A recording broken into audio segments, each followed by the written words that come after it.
Adam here with Brooksaw Antiques. Today we have this 1975 Olympia SF ultra portable vintage typewriter. I'm going to show you how to use the functions and make sure they all work.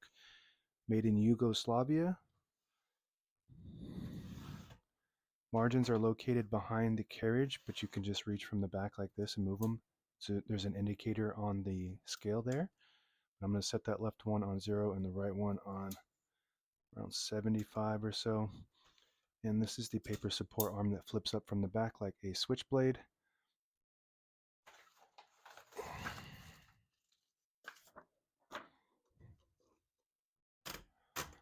And this is the paper bale that sits on top. It's got 2 adjustable rollers and a scale.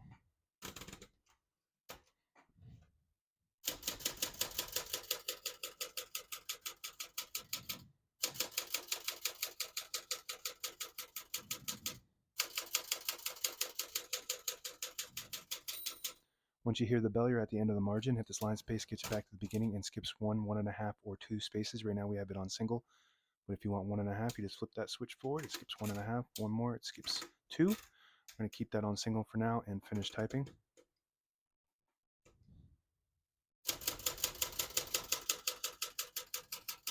As you can see, all the keys type nice and none of them skip or stick. I'll type a sentence in red on the next line and switch from black to red. There's a switch on the right side here.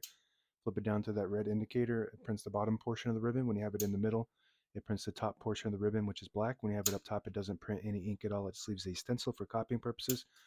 We're going to move that all the way down for red.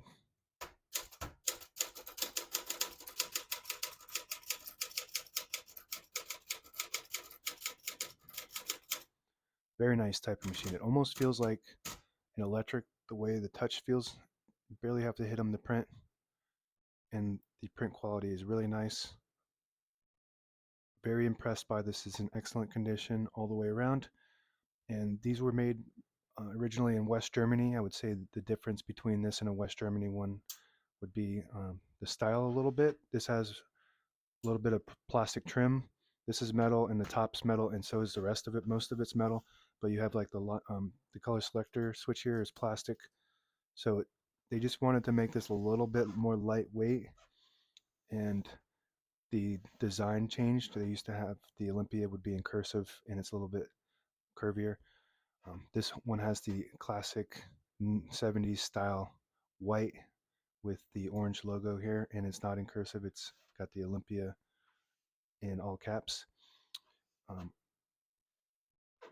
So SF stands for, it's a German word, and it basically means flat or slim. So this ultra portable comes with this little carrying case, little leather carrying, I guess it's leather, yeah.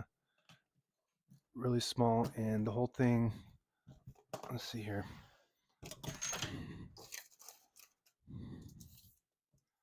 About 12 inches by 13. Very compact, lightweight compared to most typewriters. Just for scale, I can show you the top lid of a traditional Olympia. So they'd be about much taller. Let's see. I don't want to make this video too long, but I have one right next to me, so why not show you the difference in size. So this is an Olympia for parts, and if you just look at the size difference between the regular portable and the ultra portable, it's at least half the size. Very light, much lighter too.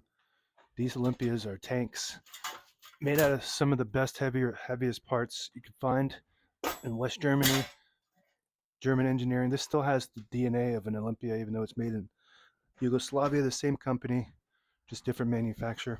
To pull the page out easy, there's a switch on the right side of the carriage here. You just flip that up, and it unlocks the rollers underneath the platen, allowing you to pull the page out easier or load thicker paper like carbon copy or cardstock. Make sure you flip that back before you load the next page.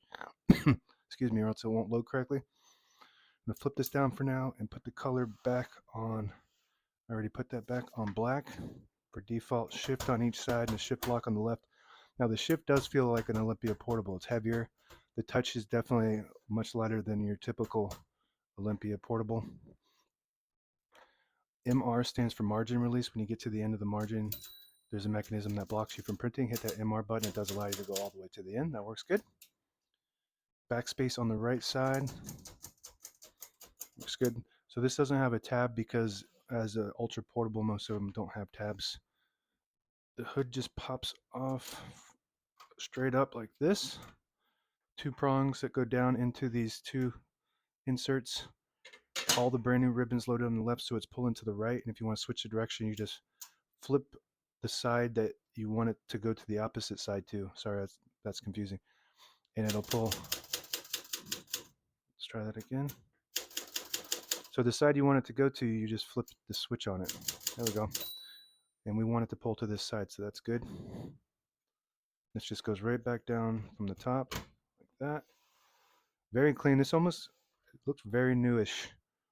If you look inside of this thing, there's no rust or anything. There's no dirt or grime. It's just very nice, excellent condition.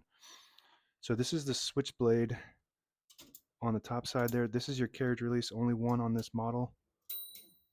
Super smooth carriage. You could feel the power and the smoothness of this. Olympia that's what Olympia is known for. It's got all the hardware of West German, almost the same type of hardware they would use. And if you flip the line selector all the way back, it disables the spacing when you turn the platen knob, so you can get to an exact spot on the page. You flip it forward, and you get the clicks. That's another difference, is that the line space is a little bit more aggressive than this. It's not really that smooth. You can hear it.